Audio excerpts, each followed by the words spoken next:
Hello, welcome to SuperBolter, world's easiest home design and renovation platform. To begin, find and select your floor plan on SuperBolter. Give your 3D home a name. Find your newly added floor plan in the My Homes page. Let's start designing your home. Click on Continue Designing.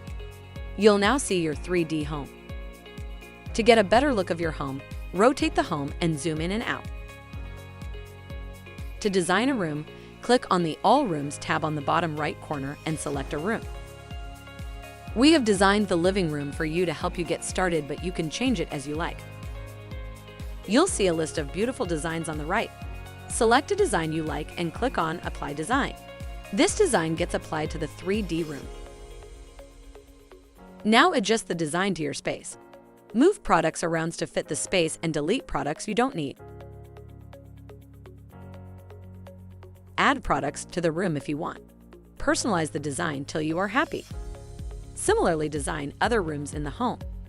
Some other interesting things you can do on SuperBolter are trying wallpapers and paints. Click on a wall.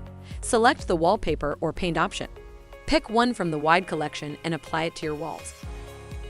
Let's add some artwork on the wall. Go to the painting sections. Click on Try Product and place it anywhere in the room. Let's change the flooring in the room. Click on the floor and select the type of flooring you like. Pick an option and click on the floor to apply. It's that simple. Add some lights in your home. And here is the moment of magic. Click on the light bulb and see your home in different light modes. Now, let's take a final look of your home. Click on the walkthrough button in the bottom right corner. Use your arrow keys to navigate. Doesn't this seem like fun? Click the link in the description or go to superbolter.com and try it for yourself.